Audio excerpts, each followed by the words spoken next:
Rap goes pop, pop goes classical, punk goes dark wave, indie goes genre fluid, and folk rock remains folk rock. This is 5 to 9's Album of the Month episode for November 2025. I'm Andrew Belt, editor of the 5 to 9 blog, and joining me as always are Karl Blakesley of New Music Central and Kiley Larsen, the founder of label Mañana Records. How you doing? Yeah, good. Yeah, good. Losing my voice slightly, but the Christmas tree is up. We're feeling festive. So it could be worse. And you've had a mold for medicinal purposes. Yeah. Purely. Always better after a mulled wine. Very good. And nice and cozy in your Hobbit world, Kiley. Yes, over here in the shower. Also drinking mulled wine, tales of Gandalf. Very good. So we'll do the Lord of the Rings podcast after. So yeah, as per usual. I mean, before we go into 5 albums and even a little bit before then, anything from November? I mean, we're still in November, which is quite a record for us to be recording within the month we're looking back on. But yeah, do you have anything outside of the 5 albums which we will be discussing? So Kiley, any other music highlights so far? Yeah, I'll play with the idea of still recording this in November, which is fun. Really enjoyed Out Today, new A-side, B-side for the Lemon Twigs. I've got A Broken Heart, which is a Brian Penn song, very fun. And then Friday I'm Gonna Love You, which is a Michael song. And yeah, it's fun.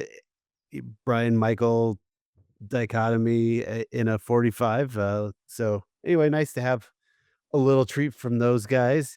Also going to talk about another favorite, one that I skipped for the podcast, but the newest Circles Around the Sun, which is Interludes for the Dead Volume 2, which kind of takes them back to their improv, Grateful Dead influenced roots. And yeah, it's an hour and 20 minutes and 7 songs. So, glad I've been enjoying it. I'm glad we don't really have to talk about it on the podcast.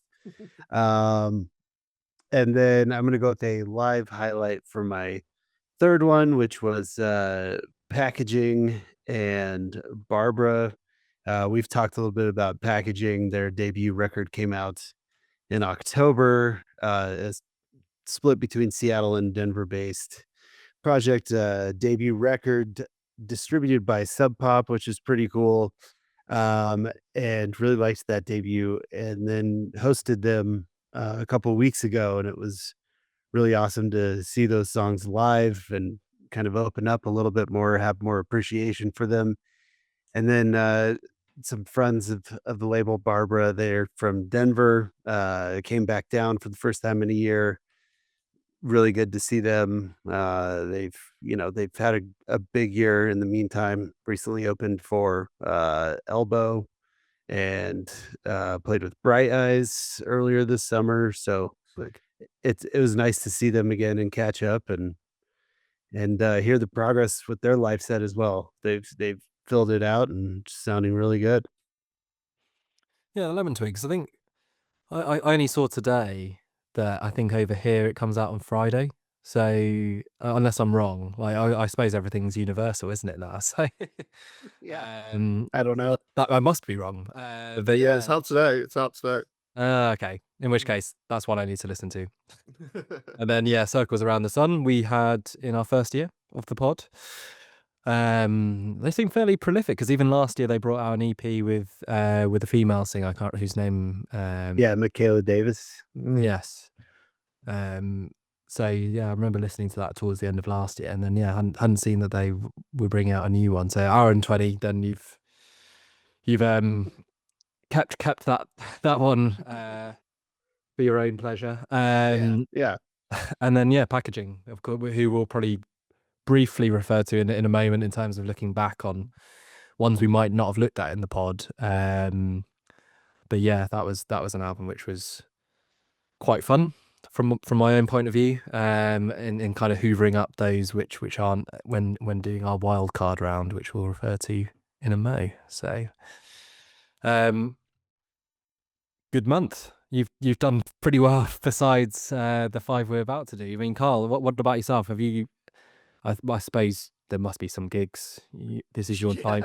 Yeah, Yeah. I was saying it's well, you said it at the start. It's crazy to think that this is probably the first podcast all year we've recorded on time, which means there's still a few early. Yeah, or early. Yeah, we've Yeah. still got a few gigs and albums to come later in the month. But yeah, for 3 highlights, I've gone for one gig, one festival, one album. So I'll go chronologically. Yeah, starting with the gig, which was CMAT at Rock City, the opening night of her Euro Country tour. Easily one of the best shows of the year. Yeah, just such a charismatic performer. Started the show performing Janis Joplin in on top of one of the bars in Rock City, walking through the crowd to make her way to the stage. And then from there, it was just like non-stop whirlwind. Her voice, the band sounded amazing, lots of funny crowd interactions. She had like quite a few skits and, choreography going on.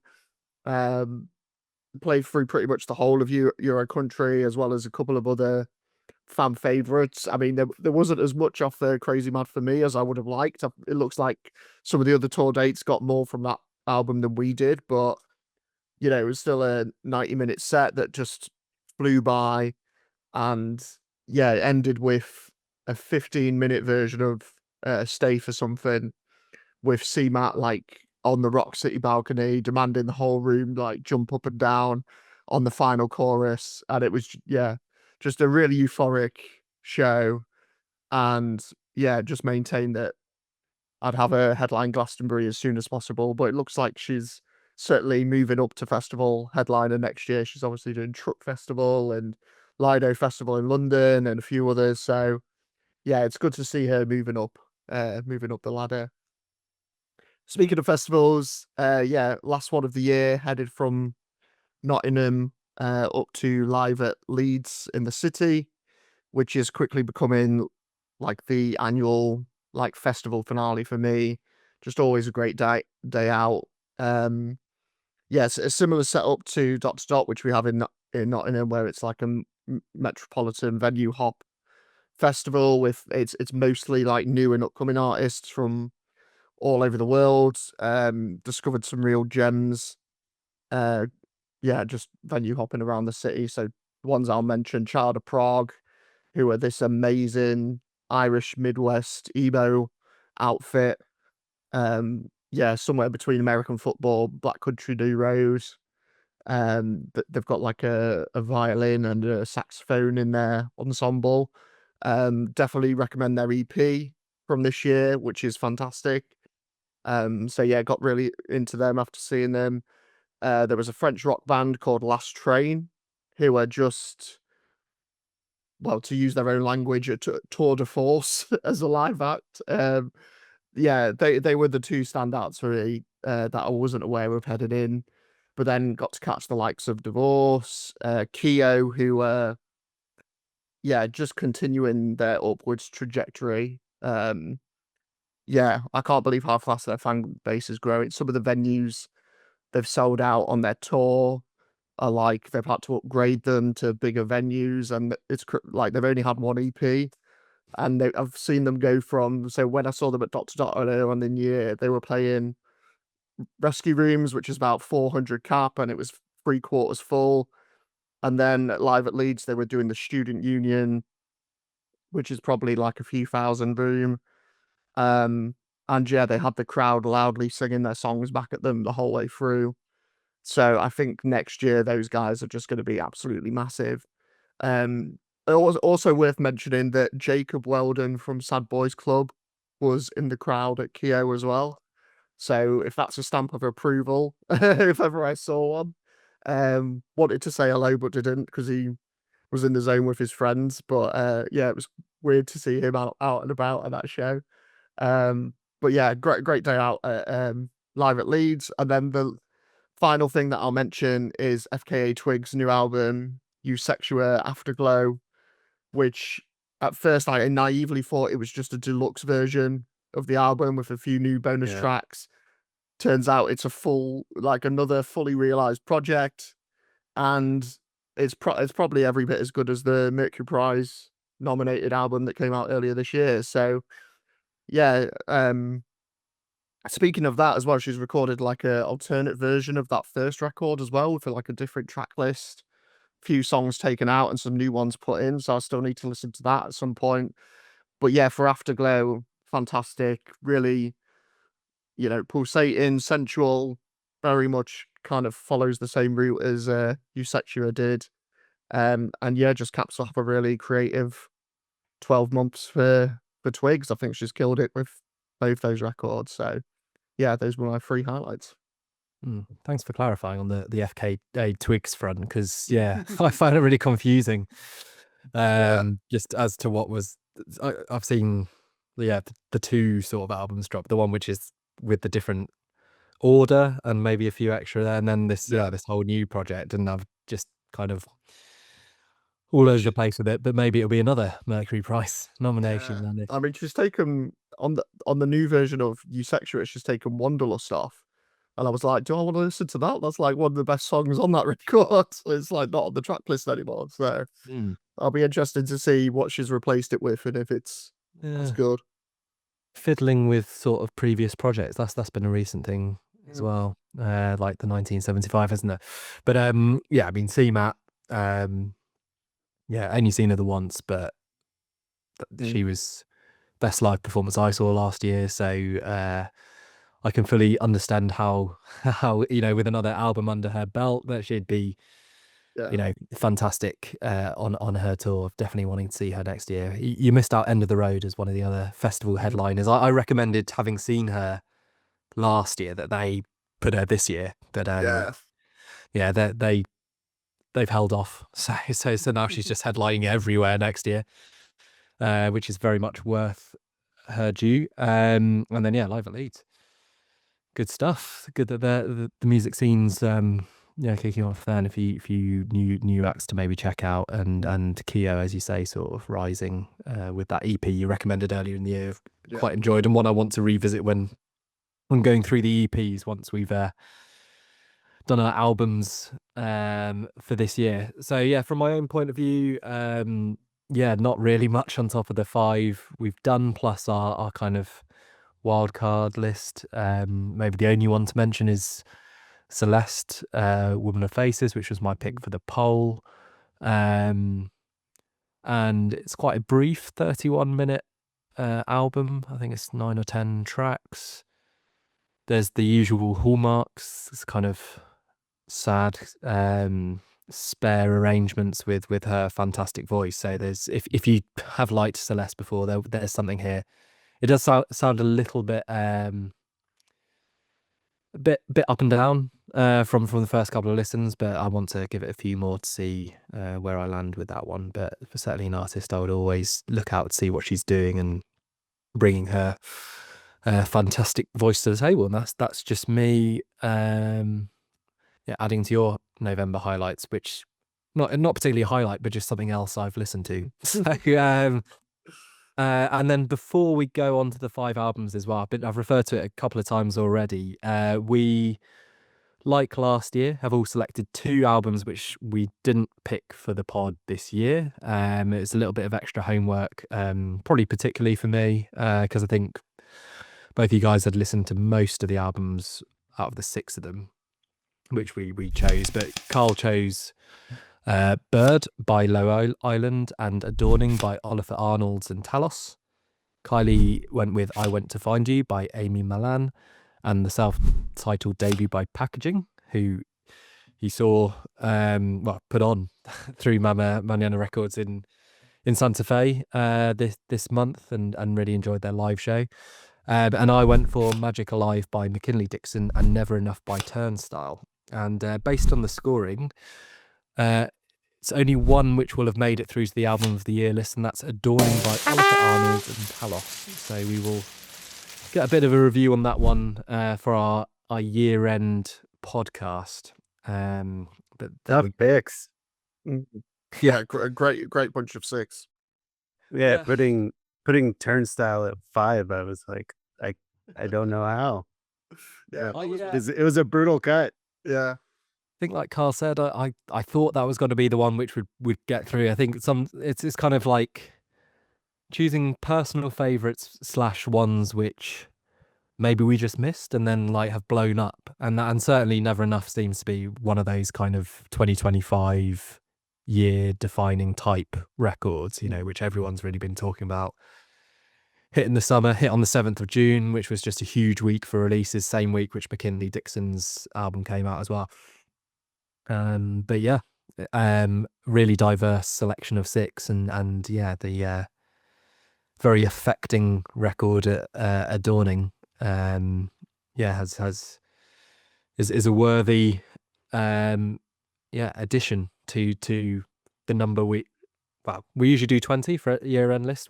After this we'll see where we land for that one, and then we'll be recording that one soon. But yes, so commiserations to the other 5, which which were worth kind of checking out and making sure that we weren't missing out on any massive ones. There's obviously other ones we have missed as well, but we're not going to dwell on that. So yeah, moving on to the 5 from November. So first is Happiness Is Going to Get You by Allie X.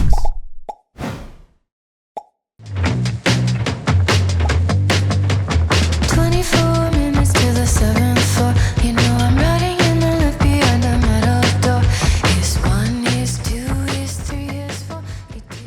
And this was the winner of our Instagram poll, so beating the likes of Celeste and our other selections. Thanks to everyone who voted. And Karl, this was your poll picks, which means that we got a second taste of Allie X after covering her last album in 2023. So Happiness Is Going to Get You. Did you get happiness from this album? I did. Yeah, I mean, it was one of those where we all really enjoyed the record when we last reviewed it. Yeah, so I was keen to see how this would sound, especially coming so soon after Girl with No Face as well, whether she'd continue with that vibe or go in a different direction. And interestingly, I think it is more the latter. It is like something quite different. Yeah, didn't mention it in my highlights, but was able to catch Allie performing songs from this record in Nottingham a few days before the album dropped. And yeah, it was really stripped back. It was just her and a harpsichord player, which she kind of mentioned in the set was how the songs were originally built out. She had like these ideas for songs, didn't plan to work through them because obviously she was touring Girl with No Face, but then got, sat at a piano one day and suddenly like these arrangements just started like flooding out of her and started to come together. So yeah, I think as a result of that, it's a very much like a much more minimal record compared to the last one. But I think that doesn't take away from it. I think it's another great project. Starts out strong with that initial 4-track run. Is Anybody Out There really like intriguing opener, got a good like toe tapping melody, pulls you in straight away with like the calling out nature of like the chorus. And then you've got 7th Floor, which is, I was trying to think how to describe this one. It's like something you'd hear on a spy drama. It's got like a bit of, the thing that I kept coming back to was Inspector Gadget. It's got that kind of vibe about it, which I like it. I like Inspector Gadget. And then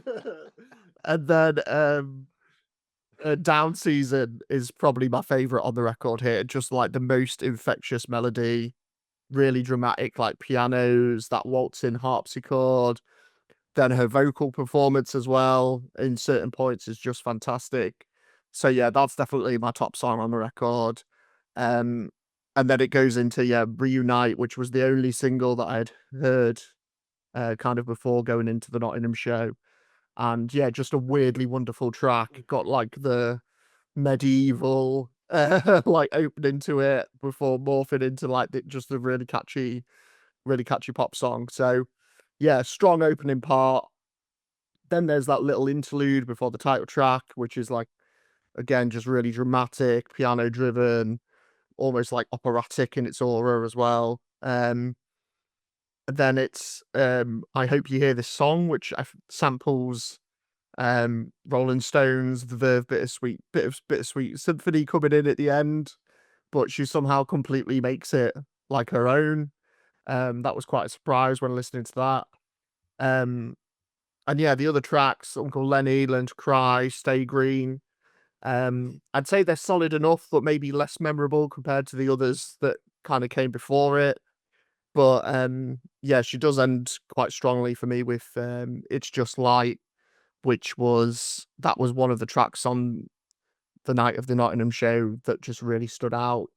Sounds great on the record too. Just another really hooky chorus, and then yeah, the dramatic strings on there, and yeah, it just brings the curtains down on the record in like this very, grandiose fashion. So yeah, just another really solid effort from Allie X, I would say.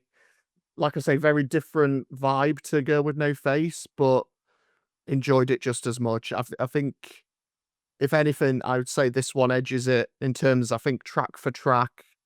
This one is slightly more consistent front to back. I think the highs are maybe higher on Girl with No Face. I mean, that's got some really big singles on there, but I think from front to back, I would give the edge to this one. So yeah, just continue to be an Allie X fan. I've enjoyed every record she's put out, and yeah, I think she continues to be quite a quiet visionary in like the old pop world that probably deserves more recognition than she gets. So yeah, thumbs up from me. Excellent. And Kylie, how happy were you about this album? You also giving thumbs up? Yeah, huge thumbs up. And I think I did like the last record, but I feel like I was maybe the most kind of on the fence about it. And it's funny to kind of read the reviews and feedback on Happiness Is Going to Get You, because I think people were expecting more 80s, synth stuff. And I always find these records when an artist just completely throws everything out the window and starts over so soon after. I think she got probably her biggest acclaim yet off that album, and so it's kind of interesting to strip it back and just do whatever you want on this. And I think, Karl, you touched on a lot of it. Like, my highlights, overall, I like all this record, but my highlights are kind of when she is, to me, very specifically in like 1997 and 1998. With, like, you were talking about Seventh Floor, like a spy film. Like, my note on that was, I'm just waiting for the Fatboy Slim remix on that. So, I can hear the beats that he's putting over that back in 97. And I Hope You Hear This Song, touched on that one with the Verve, which I think we're going to talk about another album later that has a lot of touches and samples. But as you said, Allie X does a great job of taking Bittersweet Symphony and making it her own, and then Reunite. I think it is kind of funny after how production wise the last record was so full and lush, and Reunite almost sounds like a demo to me. Like, it's not fully baked yet, but I really appreciate that. In the chorus, which I think is pretty spot on, Janet Jackson, Together Again from 1998. And then It's Just Light, that final closer, sounds like Massive Attack, some good trip hop. And I feel like I've been saying it a lot lately. Uh, Loved this record. That It's Just Light. Once again, I'm like, what is the Allie X, full trip hop record sound like? Because I think she does a great job with that song at the end there. Um, and then I do want to say, usually don't get too much into the ballads these days, but I thought Learn to Cry was a really, really gorgeous song towards the end there. It's Stay Green. Um, it's nothing new as far as indie pop goes, but it hits me in a good millennial spot that I'm never gonna turn off something like that. So yeah, overall, really, really enjoyed this record and was pleasantly surprised with how much I've been enjoying it. Very good. And then yeah, I mean, I also really enjoyed this one. I think didn't know anything about her when we had her on the pod. I think it was like a February month or something like that early on. And yeah, I really liked Girl with No Face. I just thought that was, pop was a genre I've probably just put to one side for quite a while, and then actually, the likes of Allie, the likes of Caroline Polachek bringing out albums that particular year just really brought me back into how you can do it so well in that kind of alt space. And yeah, this is a very different one, and as you say, a bit more stripped back, maybe not as kind of infectious from the off as Girl with No Face was. But yeah, very cool, the kind of reinvention which you've both touched upon, which she takes from within the space of 2 years between the albums. I mean, my highlight was Is Anybody Out There. I just think that one just hit so hard. Crying out for connection, and the modern day Travais, which we have, like, a million Yogi tea bags got recalled for pesticide. I mean, there's probably not many albums where you'd get that line. But yeah, it's quite relatable in her own unique style. My Note on Seventh Floor was like, that for me would just have been on a FIFA soundtrack, like from when I used to play FIFA. Like, that is. Yeah. So it's a bit Peter Bjorn and John like, Yeah. so with its whistling refrain. So yeah, and you can't deny it. It's good. And Down Season, I think it's a great trio which kicks things off. All quite different. Down Season is when you get into the piano ballads, and then yeah, other ones which again you both mentioned. Happiness Is Going to Get You, the title track. Thought the vocals were quite Taylor Swift like. Actually, I actually find like her vocal performance, she could easily be any pop star she wants to be. If she wanted to be like a hyper produced kind of big selling pop star with everything behind her, she could, because she has that range. But she wants to sort of take her own path with it, which is what makes her a bit on the alt side, and bringing in some interesting kind of musical touch points. Uncle Lenny is a bit Beach Boys, I thought, in the intro. Quite a withering attack on this Uncle Lenny, if it is her real uncle. She's lambasting in this. Yeah, Learn to Cry, again, really good. Sort of big ballad, as you touched upon, Kylie. And yeah, my notes on It's Just Like the Closer was massive attack teardrop vibes. So Yeah, exactly. yeah, You got it. which even if it's, I wouldn't say it's the palest of imitations at all, but anything which even resembles it is going to be good in my book, because that is a phenomenal track. So yeah, overall really, really good. I think there was a few where I was less compelled. I mean, to be honest, Reunite was one which I didn't love as much. I think when she goes into a higher register in the chorus, I struggle with typically. I Hope You Hear This Song and Stay Green were other ones which I thought were just okay, but overall this is a great follow up, and just showing this is an artist to keep an eye on. One you brought to the table, Karl, originally 2 years ago, and one who, yeah, I would always want to know what she's doing next. And I think clearly this is someone who, unlike maybe a lot of artists we've mentioned on the pod and artists we really like as well, this is one where I don't think we have to say, yeah, but I'd like to see something different. I think you always will. Yeah. Yeah. And that makes, following her artistic journey, yeah, really, really enjoyable one. So yeah, a very good start to our quintet, not quintet. but I was content with that. Yeah, I was gonna So say. maybe that was Quintet. content with the quintet. Let's see. So our second album is Stardust by Danny Brown.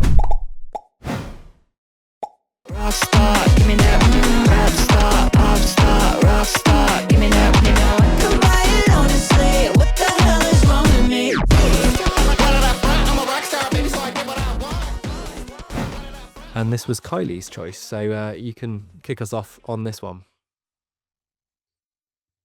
Yeah, I think I would guess a lot of people Atrocity exhibition in 2016 is where I got introduced to Detroit's Danny Brown, who's you know MC, producer, podcaster, actor, all the things. And and so we last heard from him in 2023, soloized with Karanta, which I feel like has kind of been forgotten, and I really loved that record a lot. I have a very specific memory of going back to Denver, hanging with an old friend, and his kid forgot their teddy bear or whatever. Um, and so we had to like go pick up this teddy bear and drive it over to the grandparents' house. And he was, any good new records. And so we were listening to this new Danny Brown record while delivering the teddy bear, which I really enjoyed. But and then also that year, Scaring the Host with JPEG Mafia, which I really loved that as well. So I think on the outside, 2023 seemed like a, pretty great year for Danny Brown. And, it turns out that he went to rehab during that time. And so Stardust is, the other side of this sober life that he's leading now. And kind of, uh, to it feels like to fall back in love with music, he really leaned into hyper pop. The press talks about him listening to 100 Gex all the time while in rehab, and so which just seems crazy to me. But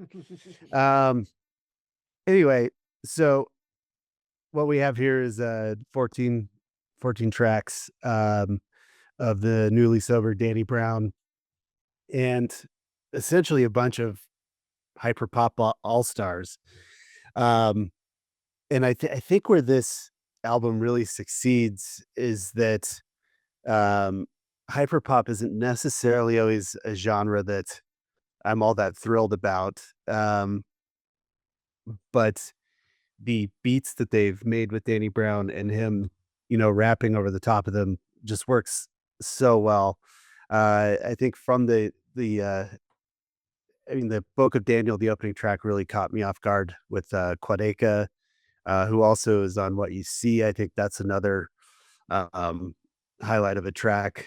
And then I really like Starburst and Lift You Up when he doesn't necessarily have the guest features. I think those work out really well too. Underscores on Copycats and Baby, that's someone that I haven't necessarily been too much into in the past and really enjoy that. And then 80, which is the 8485 on Flowers, love that one as well. Hyperpop is one of those genres that just makes you feel like an old man, and you go through this stuff and you read about these beefs and all these things of these kids that were born when you were in college, make you feel kind of out of touch. So I will say that kind of caps off with the Green Light. We've talked about this one with Frost Children. First time I was playing this record, I was setting up a show, and I told you guys that song came on, and I was the only one in the venue, but I still ran over to skip to the next track because I was like, oh man, if anyone comes in and hears this, I don't know what it is. It is just, I'm sorry, Frost Children, not my thing. And then I'm pretty sure that they show up again too during the end, which has Synthoni and Tayu Kranka and Zayani, which I think is a great, it's a 9-minute centerpiece, but I'm pretty sure I read that Frost Children did the spoken word for the last 2 minutes, and it's just like, once again, this thing kind of falls apart for me. But finishes strong with Jane Removers, another one that I'm trying again to get into their new record from this year, but not necessarily loving it. And then All For You, I just absolutely love, and I think it closes out on a really positive note. So, it's a Danny Brown record. It's left field, and it's very intricate, very layered. Takes a lot of active listening, which I think is great for hip hop, and yeah, continues a strong trend of hip hop records this year. Mm. Would you agree with that, Karl? Yeah, Strong I mean, trends continuing. yeah, for sure. I mean, super happy Kylie picked this one this month. Yeah, I saw. I was reminded that it was coming out after I locked in my picks with you, so I was filled with this like remorse for not picking this record. But yeah, grateful to Kylie for getting it on the Pleasure. slate. And yeah, I mean, yeah, it's similar to Kylie as well. Big Danny Brown fan ever since. Yeah, Atrocity Exhibition, which yeah, it was around the time I was religiously into the Needle Drop, and pretty sure, yeah, it was Anthony Fantano's album of the year for 2016, and that's kind of how I got onto it. But yeah, just loved how dark and oddball that record was. These bizarre beats that no one but Danny would ever dream to rap over, and yeah, after that, it was kind of like I need to check out more of this guy. Went back to his other records, Triple X and Old. Um, Both of those completely different vibes, but just as good. And then obviously, yeah, you mentioned his more recent stuff like Quaranto and You Know What I'm Saying the last few years. And yeah, he's just one of these artists that always delivers interesting, completely out there, completely Danny Brown rap record. And I think Stardust it's that again, it's sonically quite unlike anything he's done before, but at the same time, completely him, but his style, it even though it's like this mix of genres, it's all like wrapped up in his vibe, I would say. But yeah, Copycats, got to mention that one, just such a great single. The rap star, pop star, rock star.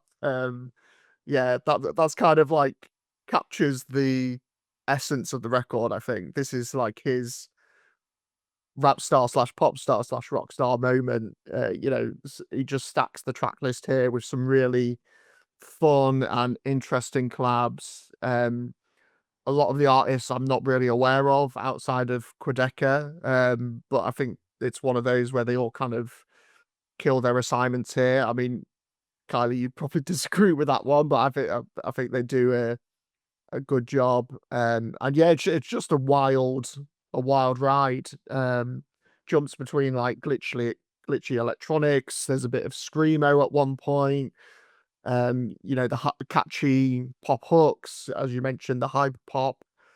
But then also, the rap and hip hop in there as well. So it's one of those that's all over the place, but in the best way possible for me. Just really eclectic, really like genre bending from track to track. You don't know what you're gonna hear next. And he kind of pulls it into like this cohesive experience. As you're listening to it front to back, it just all kind of works. I think the obvious comparison, I think we mentioned it previously, was this feels like his Brat moment. Definitely has that same DNA and the sounds and confidence it puts forward, but also, reminded me of artists like Yuli, which we obviously mentioned last month, Grimes as well. There's a bit of that coming through. But yeah, just it feels like an evolution of him. It's still got the chaos that he was creating on Atrocity Exhibition and Quaranta, even if like sonically it's quite a different style. It's still got him at the epicenter of it. And I think I also mentioned as well, like what he's doing with electronics definitely reminded me of what he was doing at Old, but turned up to 11. That was very much felt like a commercial record, whereas, like you say, Kylie, this is more like the left field hyper pop electronic side. So yeah, I mean, I won't go into every track. I love it all. Obviously, Copycats I mentioned, Starburst, another fantastic single. And yeah, I mean, you mentioned that the end, right at the end of the record, which is that centerpiece, almost like that track is almost like the entire album experience in like this 9-minute capsule. It's, you know, a bit emo with the spoken word coming in, and then yeah, it goes off in all these crazy directions. So if you want like a snapshot of the album, listen to that song. And then yeah, all of you mentioned just a really sweet sentiment to cap it all off, bit of a love letter to, you know, his fans that are stuck with him and kind of drive him to keep doing his thing. So yeah, love this record like I do all of Danny's work. Reddit's the record that he thinks he's always been striving for, and it does feel almost like that eureka moment for him. It's like all the styles that, you know, he's influenced by and all the things that he does so well. I think they're all on full display on this record. So yeah, echo Kylie's sentiment, just another one for the huge pile of excellent rap records this year. Yeah, and I'm only going to add to that echo. Not familiar with him prior to this, but knowing that, you know, the critics, yeah, were very big on the JPEG Mafia collaboration in 2023 in Karanta. So yeah, appreciate getting the opportunity through Kiley Selection to give Danny Brown a go, and yes, it's a hell of a lot of fun. So hell of a lot of fun, but yeah, I mean, like going back to what Kylie said in terms of like how this came about. I don't know. It was only through when you both speak and then looking at my notes, then I'm going, it's interesting. Like Quedeca is there for the moments of real reflection, you know, firstly with Book of Daniel, which is just a awe-inspiring first track with this kind of nice inviting guitar, and basically being, yeah, just incredibly autobiographical about things and how he's feeling, and yeah, feeling quite good and shaking things off. Whereas, you know, in the middle with what you see, the other Quedeca track, it's like the side of when you go through the rehab of you know, having to confront those demons, or, you know, in how you've acted. And so he's very much putting it on the line with this one, you know, but also in the same fun way, which, you know, is very infectious across the album. I mean, I'm sorry, Miss Jackson, I just wanted satisfaction, you know, a killer line in that particular one. So they're two of the highlights for me, these more kind of somber moments. But then, what, you know, he feels like he needs to get that off his chest, out of his system, and in across those two great tracks, and then the rest of it is him going, right, let's have a party. and yeah, you know, as Kylie mentioned as well, you know, hyperpop not really my usual kind of genre of choice, but yeah, it's just so infectious that I can't fail not to smile with a lot of the tracks on here and enjoy it, and some really standing out. Starburst, yeah, you both referred to. Again, another lyric in this one, I sold all my shares, that's why your stock fell. Just love these like great lyrical moments.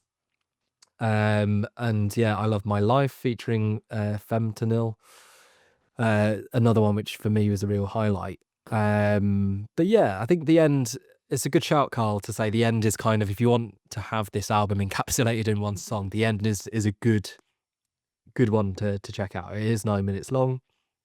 I mean, personally, the first 6 minutes I love, with Ta Ukrainka, with so lots of Ukrainian singing in that moment, and it's very catchy. The Ziani bit, found it a bit annoying. So you get the two layers of kind of, and some moments on the album are you know, push into the annoying. I think Baby was one which I just didn't quite gel so much with. Not quite as withering about it, but Green Light is another one which sort of fell below the bar which is set with most of these tracks. yeah, there's a few others as well which didn't quite hit as much. But yeah, I mean, there's when you're throwing so much at the wall with this album as he does, there'll be songs you like and there'll be songs which probably don't land as well.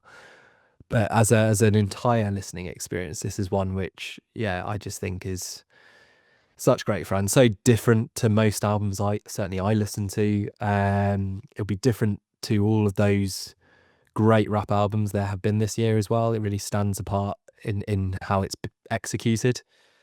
And yeah, I need to brush up more on Danny Brown, taking on your notes of his previous projects. I think there's a lot more to dig into here. So yeah, really good entry point for me. And yeah, certainly one I think which, yeah, you'd be hard pressed not to find some joy from this in some way for all music fans. So yeah, very strong effort from Danny Brown here. And then third album we'll go on to is Watch It Die by Homefront. Shout for the leader. March for the leader.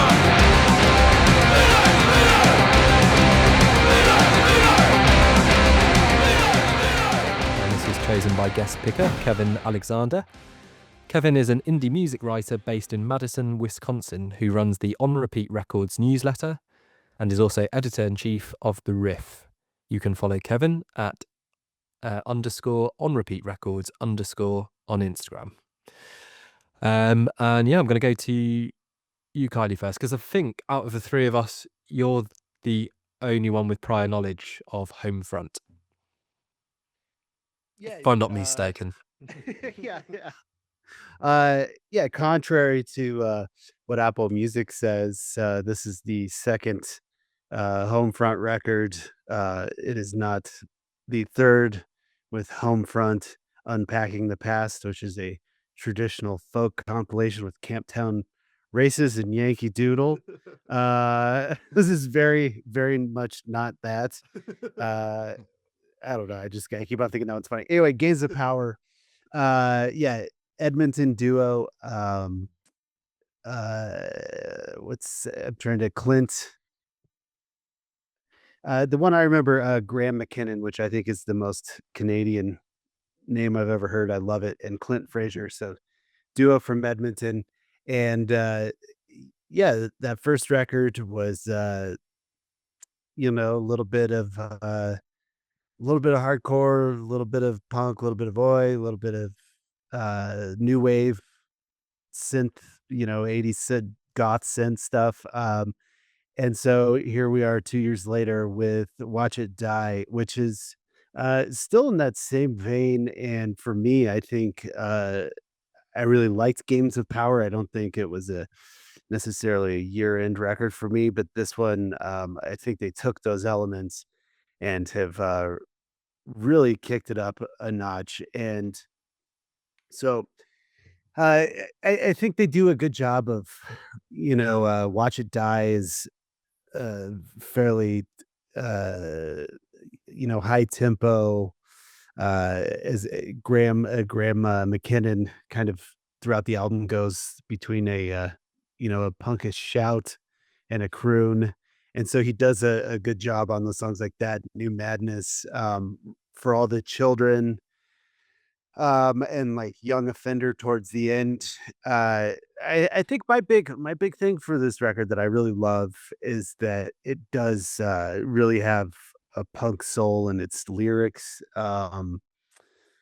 We review a lot of UK post-punk records on this podcast, and sometimes I have a harder time relating to them than you guys do. And I think even though this is a Canadian record, this is the post-punk that I tend to relate to a little bit more.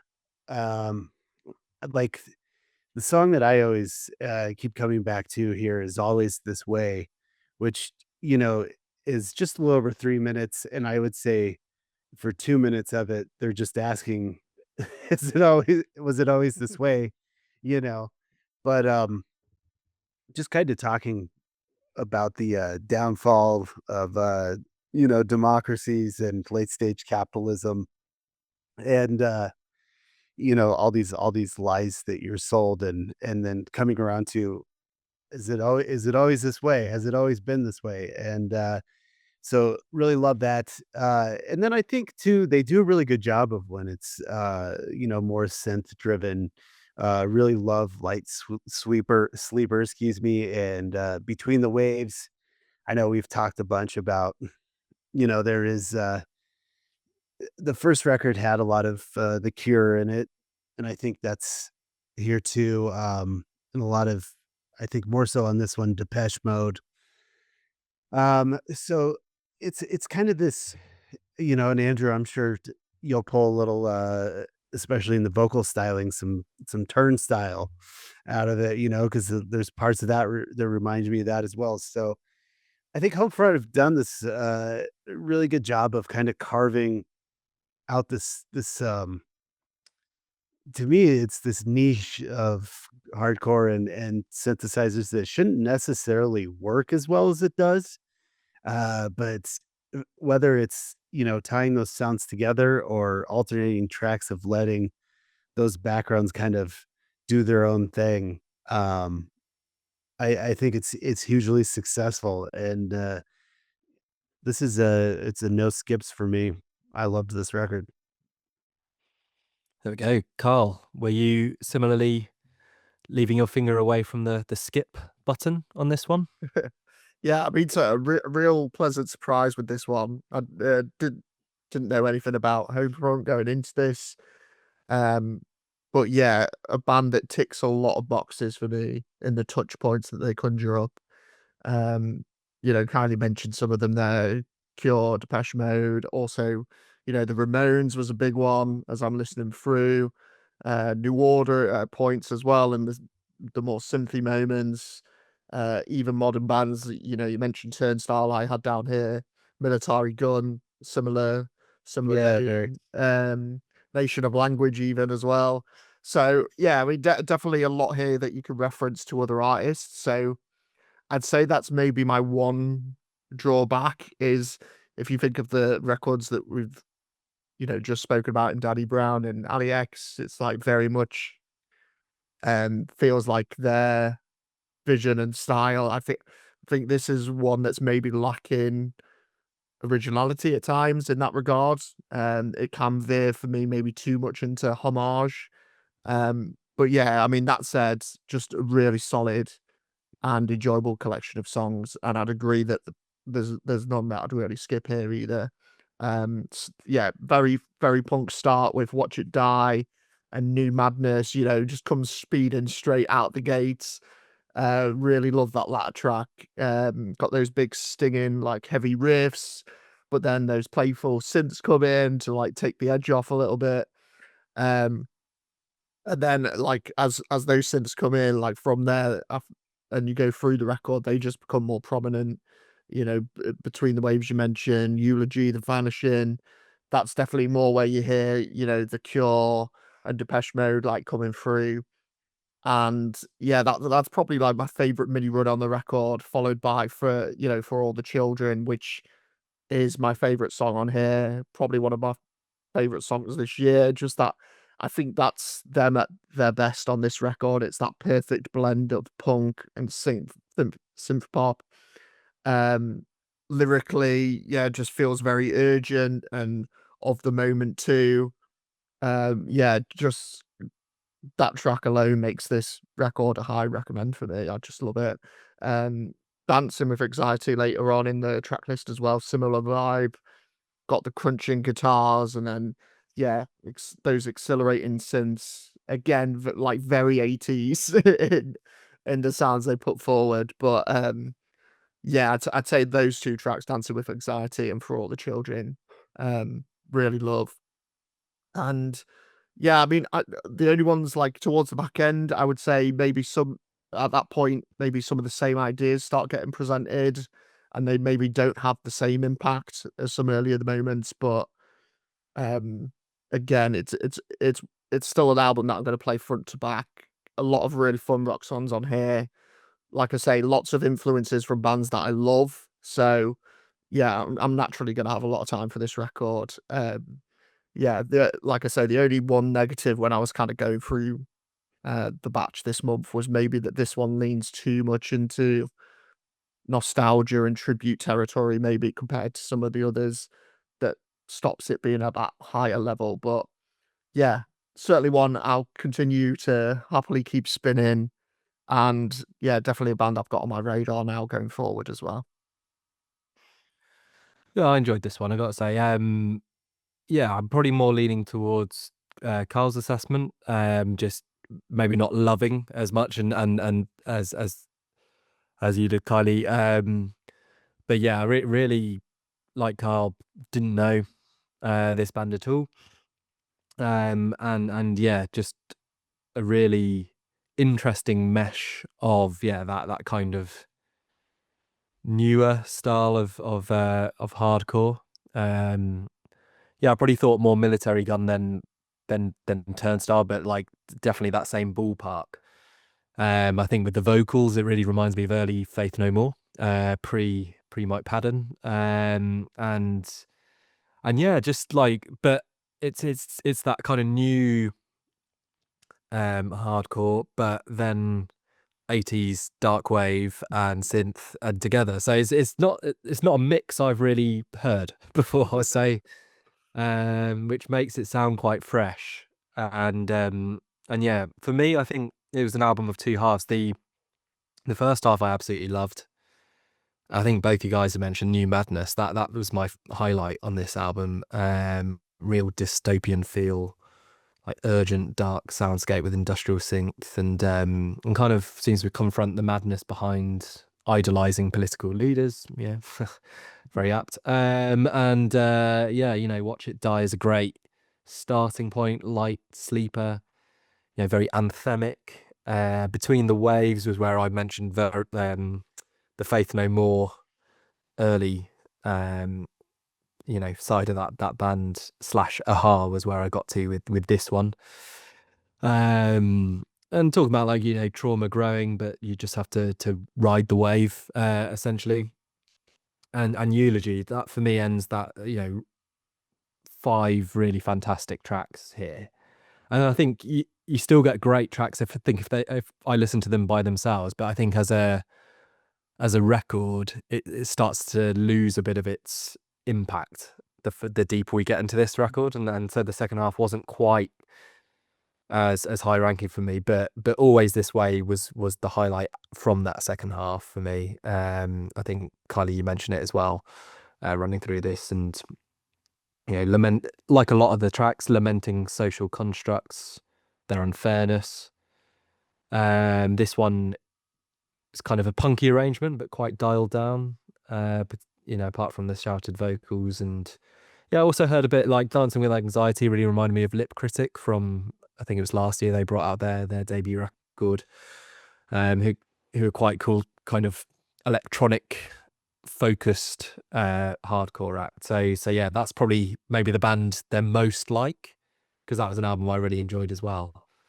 But yeah, no, glad that Kevin kind of brought this one to the roster, but which I never would have they wouldn't have sort of fallen into our lap otherwise, I think, or my lap, or Karl's maybe. And yeah, I think this is a really strong effort, and a band I would be happy to listen to again, review again, and see what they can come up with next with their combination of punk energy and an 80s synth. So yeah, good pick, Kevin. And then we move on to our 4th album, which is A Bridge to Far by Midlake.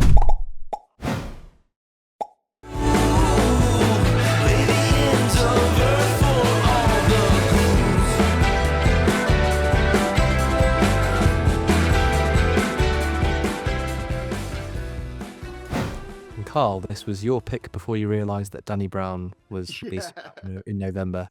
Yeah, I mean, it was one of those where, yeah, looking at the list for November, the one that didn't have Danny Brown on it, which was one where I was like, yeah, it's the time of year for a bit of Midlake. Very, very much an autumn winter band. So um, I will start by saying that they are a band that don't always land for me. I go very hot and cold with them. The Trials of Van Occupantha for me is a classic. The Courage of Others I really love too. But then the two records after Tim Smith's departure, who up until that point he was their chief songwriter. Um, so yeah, Antiphon and For the Sake of Bethel Woods, which I think is their most recent one. Yeah, neither of them really did it for me. So yeah, went into this with an air of caution. I think you did as well, Kylie. And yeah, pleased to say, I think this is their best record since Tim leaving. Um, it doesn't reinvent the wheel. It sticks to that traditional folky sound they do so well. Lovely warm instrumentation. One of those records that, if you listen to it on a cold day, it feels like a blanket wrapped around you. If you're listening to it on your headphones. But yeah, I think it's their best collection of songs for a while. Thematically, kind of touches on personal growth and spirituality. If you delve into the lyrics, lots of like soul searching going on. And then sonically, it's just full of splendor. Days Gone By, just this really sweet opener. The start of the song sounds like waking up in your bed in the morning, opening your eyes. It's very much got that like early morning feel to it. The title track is then, those smoky guitars, nice harmonies coming through. But yeah, it's the Ghouls where this album really lights up for me. It's got that fantastic central guitar riff running right through the song. It just drives it the whole way. And yeah, I just can't help but get swept up in like the instrumentation and the cooing vocals that come through on that song. Yeah, just a real delight, that track. Guardians, similarly great. Eric Pulido's like vocal harmonies playing off Madison Cunningham, who I don't know who that is, but yeah, certainly her vocal harmonies on that track, really beautiful. And yeah, again, play off Eric's really well. Lots of twinkly instruments in the background. Make Haste then continues that strong run. It's got big basic guitars, bit of an offbeat jazz feel to it as well. It's like you can sort of hear it like being played in the corner of a speakeasy or something. Really cool little track. And then Eyes Full of Animals I really like too. Got that's one where the guitars really take off. It's got like a really slick guitar solo right in the middle of that song. That's really take it to that one. And then you have then it kind of goes into ones that you can touch to earlier tracks in this track list here. So The Call-In has got a similar kind of vibe to the Ghouls with the driving riff, and there's some brass horn arrangements that come in there too. But yeah, I mean the standout in the second half for me was Within Without.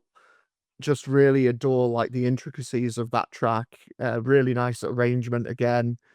And I think it's one of Eric Pulido's best vocal performances too on that song. Leans into like this falsetto at points. And then just a really nice chorus with that. Just let it out refrain that he does. So ended up, although I missed Danny Brown, very pleased with this one in the end. Happy to Midlake sounding this good again.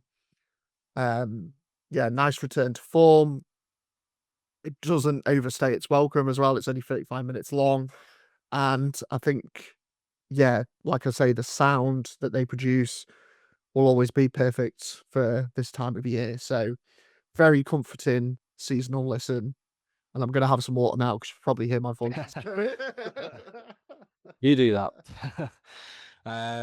So yeah, I mean, you say yourself and Kylie would be both kind of going with a little bit of trepidation. Yours was unfounded, but Kylie, do you still was your trepidation just vanish from listening to this album, or there elements which you didn't enjoy? Uh, yeah, I think there's maybe an EP here that I really love, and then there's nothing that I don't not like on this record. I'll say that much. Um, but yeah, longtime fan.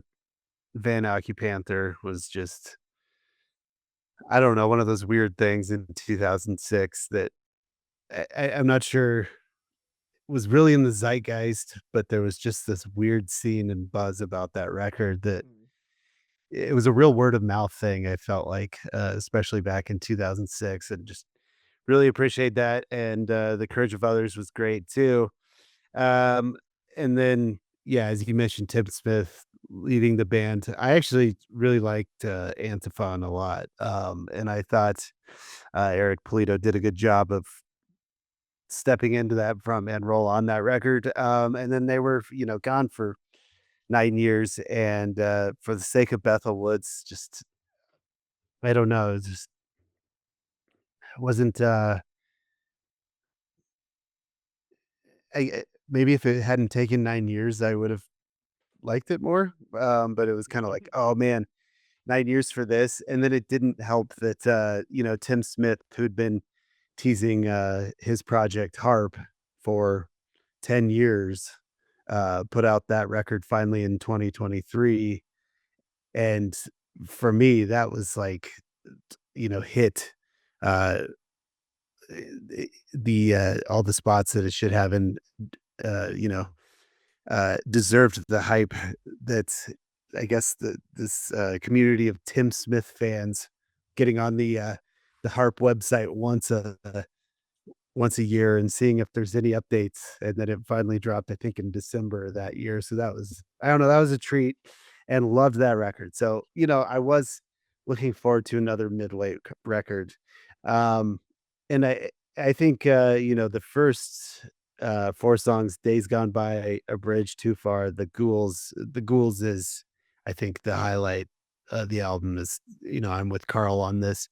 And then, likewise, not too familiar with Madison Cunningham. I looked her up and still wasn't very familiar with her after doing some reading. But yeah, her vocals on Guardians are just gorgeous. Um, and then Within Without, agreed, great, long track at the end of the record there. And then Valley of Roseless Thorns, really like. But yeah, that Make Haste, Eyes Full of Animal kind of remind me of your boy BC Camplight, and The Calling and Lion's Den, like that stretch there. I don't think it's by any means bad. It's just a lot of which makes me not as interested sometimes in the post Tim Smith Midlake. There's really great moments, and then there's just times that I feel like they're missing a hook, or a, a, whimsical lyric that makes you chuckle. um, it's just missing for that. So I think not bad, just kind of what we've heard from Midlake so many times before. But I have to say, for a band that's been around for almost 30 years, and changed frontmen, and taken long periods off, this is a bridge too far. I think is a pretty good record, and I like it more than the last one. And I think I would rank it, second. Yeah, I really like Antiphon, as far as the second era of Midlake goes. But yeah, it's good. I'm happy with it. So both of you filling in the gaps of my knowledge of the band, going in cold with A Bridge Too Far here. So don't have any preconceptions. But yeah, would definitely go with Karl's assessment that this is the time of year for a Midlake record. If this is the kind of general type of music they produce, then yeah, very intricate, very autumnal, and yeah, really, I think overall one which I really grew to like, with sort of 3 or 4 really big standouts for me. 100% the Ghouls that's the one, that's the single. You know, nothing else on this album is as kind of catchy and inviting as this, and yeah, it's just, once you hear it, you're sucked in. And then Guardians following that, you both mentioned as well. I just think, you know, that 1-2 is a fantastic kind of stretch on the album. I also really enjoy Make Haste, you know, and like Karl says, the kind of jazz arrangements on that one. But then besides those ones, I mean, the Valley of Roseless Thorns, I think is an epic closer. Yeah, I mean, you were sort of asking if they could have brought in a little bit of humor. I mean, it's an album which ends with the line, "In the end, what was all this for?" So they don't really seem to be in that zone, the humor zone, but for sort of leaning into this, yeah, quite searching album. You know, it works well. Yeah, Days Gone By is a really great first track, and again begins with "Born into this world, we die." So yeah, that there's the bookends, and not much, like I say, humor in between, but It's cheerier than those that Switch suggests there. Disclaimer. yeah, it's, I mean, they're the only 2 lyrics I've pulled out, so maybe they just stand out for their starkness. But I mean, the Days Gone By, I really enjoyed the kind of Nick Drake style flute within that. There's a few flute moments which I think works really well for kind of yeah, autumnal leaf kind of imagery. And yeah, in general, yeah, a few of the tracks didn't land quite as well with the like Kylie Eyes Full of Animal. I didn't love that one. Didn't really like as like, well, I liked all of them, but didn't like as much Within Without, even though it reminded me a bit of the Shins, which would usually be, you know, top marks in my book, and A Bridge Too Far as well, which I thought was a bit like Cass McCombs. But yeah, overall, this is a really strong effort.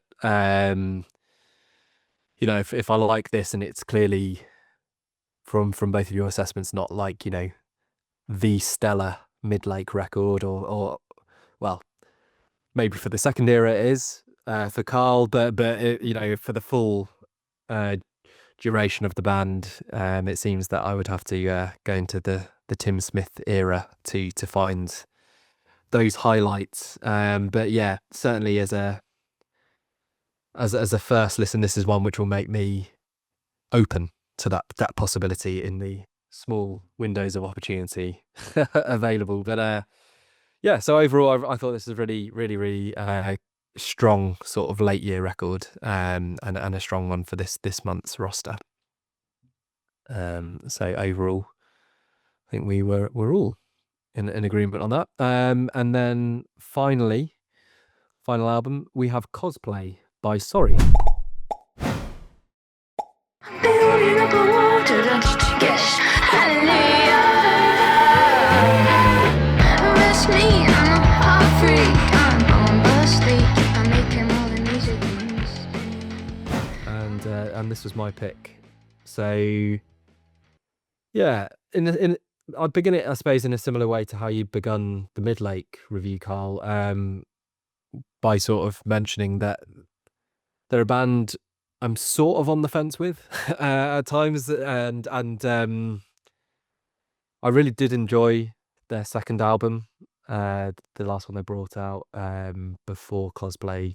So I think it was 2022. So it's been a few years since they brought out a record. They also had their debut out in COVID times when they sort of first broke, and didn't really know where to place them. But whenever I'd hear one of their tracks, I was certainly intrigued. They quite accomplished at producing earworms, and I think this third record certainly ticks the box in that regard. But yeah, it just felt like a moment to sort of say, all right, where does Sorry fit in this ecosystem of music, of British bands, of probably the British indie band sort of sphere, and yes, where do I land with it? And I think overall, it's a positive review I would give for Cosplay. I think when trying to choose what I would pick, it was listening to 2 or 3 of the singles, and they've released about 4 or 5 already. So it's almost half the record you can hear, from their singles output. And I just felt there was the strength of those sort of outweighed other contenders for picks in November, or at least the first 2 weeks of November. It doesn't seem like anything's released beyond that period, which is very handy for us to be able to record now. And I think, yeah, but it's probably those singles which are the highlights on this album. And there are, 2 or 3 which I feel just don't go anywhere and end up drifting. But when they sort of get into the zone with a hook, they really get you. I think something Karl will definitely mention, because we've discussed on the chat, is the vocals are not the strongest.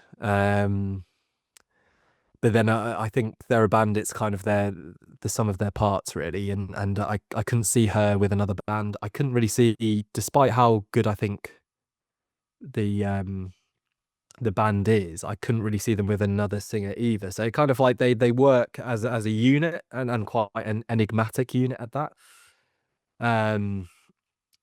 But yeah, it enables the vocals to get away with it for the most part, although there are some lows as well. But yeah, we begin with Echoes, which is a really strong opener.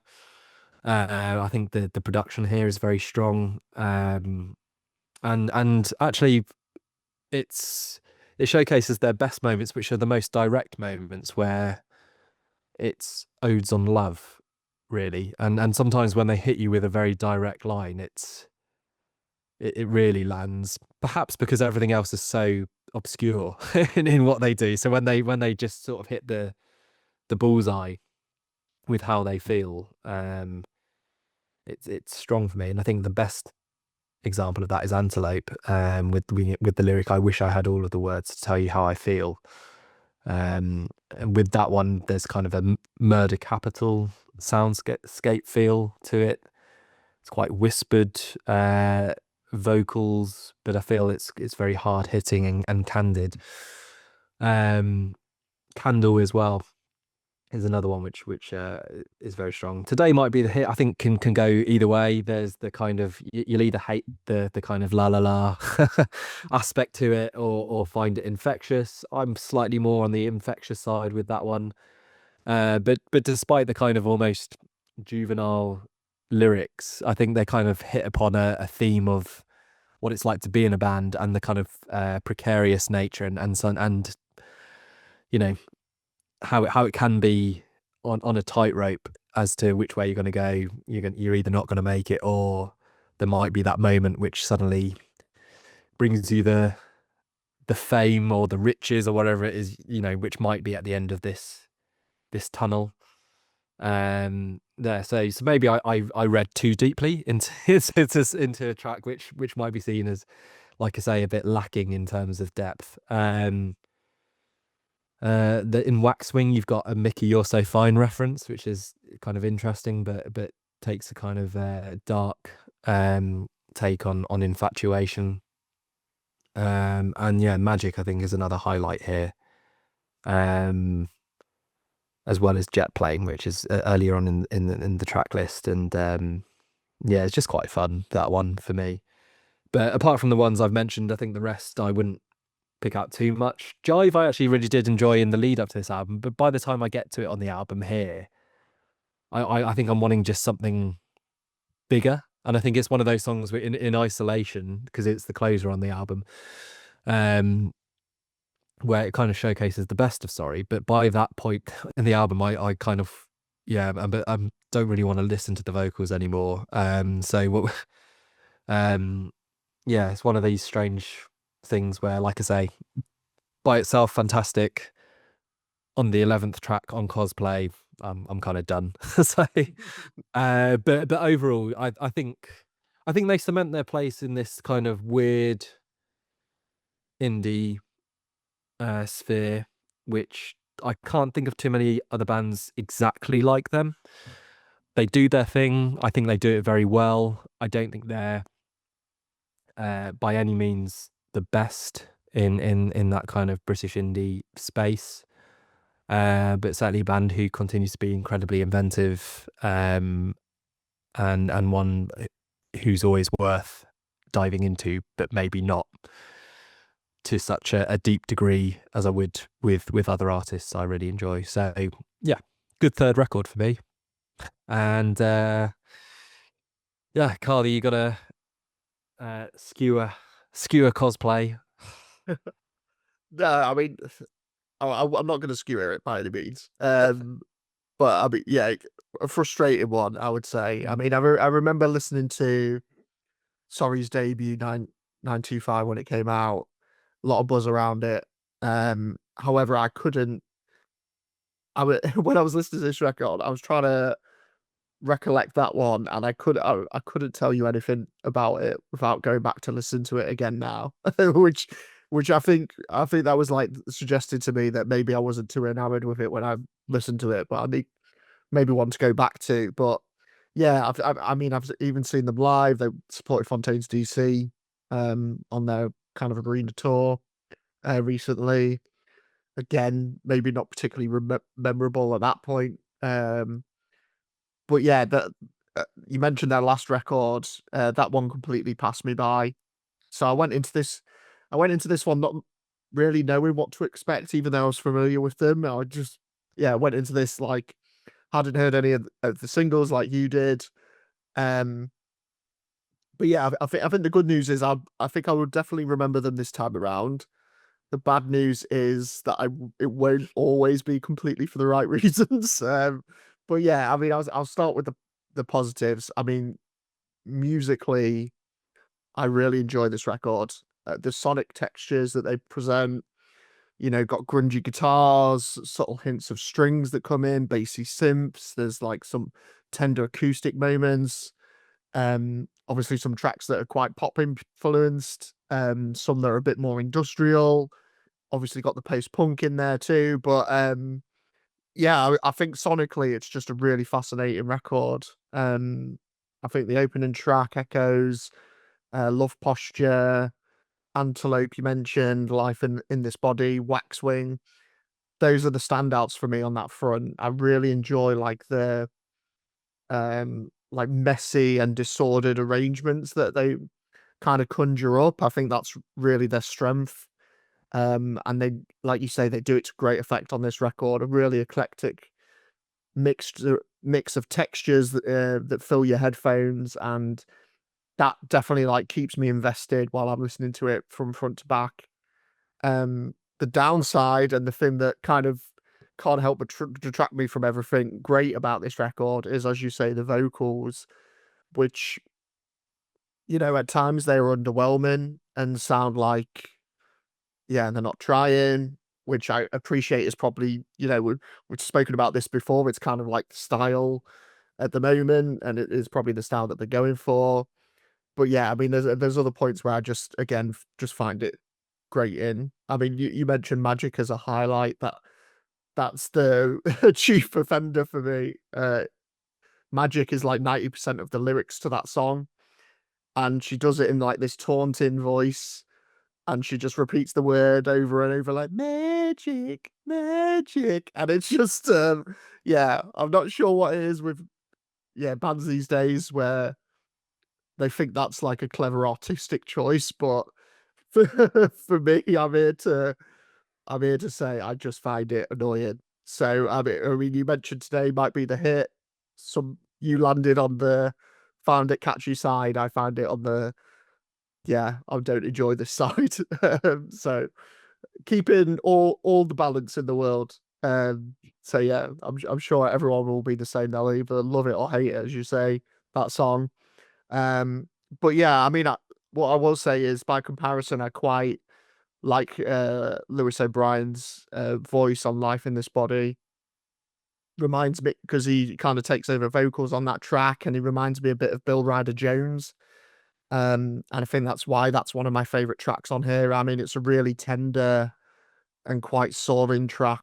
Um, anyway, but I think, yeah, his vocals, I actually don't mind on that song. So yeah, it's one of those that's, yeah, quite frustrating. I think it's frequently outstanding on the musical side. As I say, it's like a really interesting mix of sounds. They're obviously quite accomplished musicians at this point in their career, 3 albums in.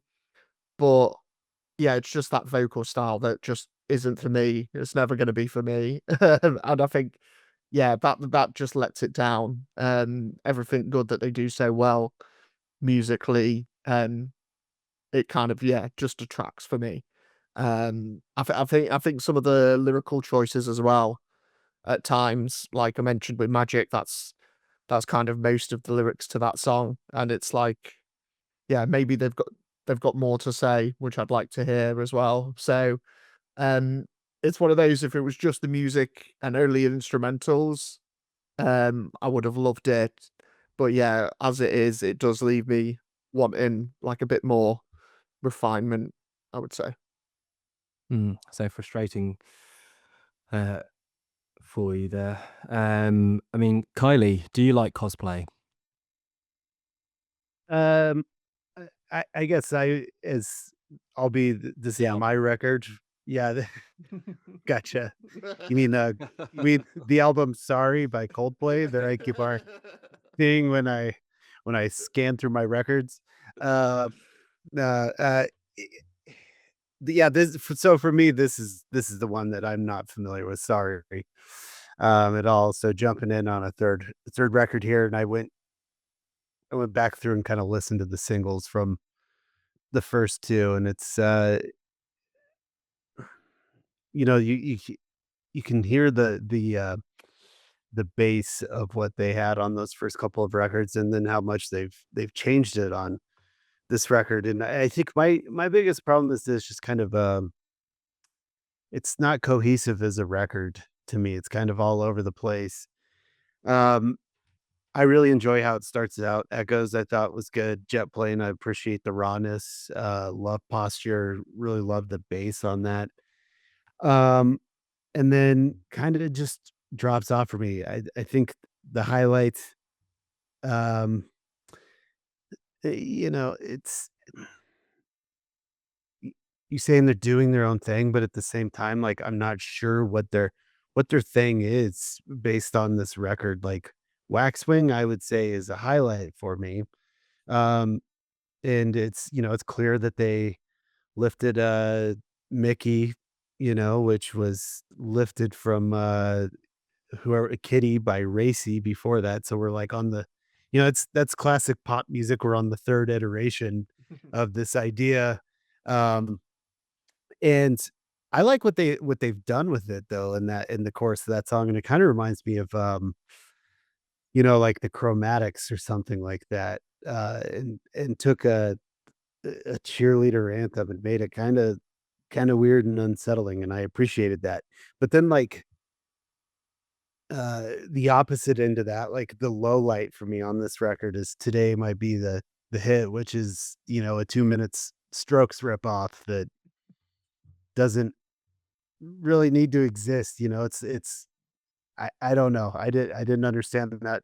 It also just felt super out of place from the rest of the record, which is what I'm saying. It's not cohesive. And then Jive, um, I didn't necessarily listen to these as singles before. But Andrew, like I agree with everything that you said about that. I really like that song. I love the noisiness that it builds up into. And I could put it on a playlist or something like that and enjoy it. But yeah, by the time you get to the end of this record, it's like, I'm kind of done with it by the time that this good song comes on. Um, and then like just the incohesive part of it. I think what really surprised me about this record is, you know, self-produced by Lewis and Asha, but I think the more surprising thing is that Dan Carey, who we've talked about a bunch on this podcast, Fontaine's, Korean Chatton, Kay Tempest, nominated for Mercury Prize for that. Um, I a couple of Hot Chip records that I really love. He's been around for a long time, and I kept on thinking, um, my favorite Bat for Lashes record is The Haunted Man, and I just think that the mix is so lush and cozy on that record. And then this one, obviously, I think we're taking the self-production, those two at the helm, and maybe Dan Carey go along for the ride. I mean, obviously it demonstrates his diversity as a producer.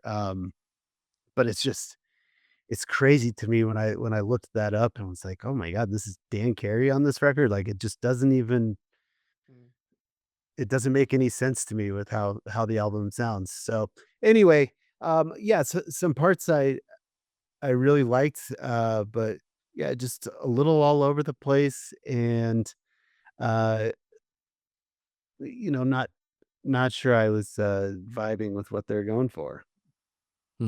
So, bit up and down on Cosplay. But yeah, that's probably one of the ones where we're the most on the fence as a collective, we would say. Which brings us neatly onto the verdict. So I've already got my points in, so it's probably easier to not confuse myself. I'll go first, essentially, and then I'll add your scores on. Otherwise, I'll get it wrong. So for me, I had Homefront in 5th, even though I think that's a really good record. I had Allie 4th. I had Sorry 3rd. And then this was the hardest element, was, do I go Danny Brown, do I go Midlake? Because there was not much between them. And maybe if it's the summer, I'd have it a different way round, but I went with Danny Brown in 2nd, and Midlake was my album of the month, with A Bridge Too Far. So, Kylie. Yeah, I think this could be really fun. So, I had Sorry as 5, Midlake as 4, Danny Brown as 3, and then Allie X is 2, and Homefront is 1st. Well, there we go. We said at the beginning we thought this would be we thought it was gonna be all over the place. This is already proving it. Karl. Yeah, mine is kind of in the middle of you both as well, so it's quite funny. So yeah, I've got Sorry at 5th, Homefront at 4th, Midlake at 3rd, and then Allie X at 2, and Danny Brown at number 1. All right. It's got to be Danny Brown then, right? Yeah, it is. So yeah, and they're pretty good score, 12. So that's comfortably the album of the month. So congratulations to Danny Brown for winning our album of the month for November 2025. We will return one final time in 2025 for our album of the year pod, which will include Danny Brown's album. So do keep an eye out for that next month, and you can stay up to date with what we're up to by following 5 to 9 on Instagram and YouTube, and keep up to date with New Music Central via @Karl Blakesley via Instagram and Threads, and Mañana Records via @Mama Mañana Records on Instagram. Thanks for listening. And YouTube.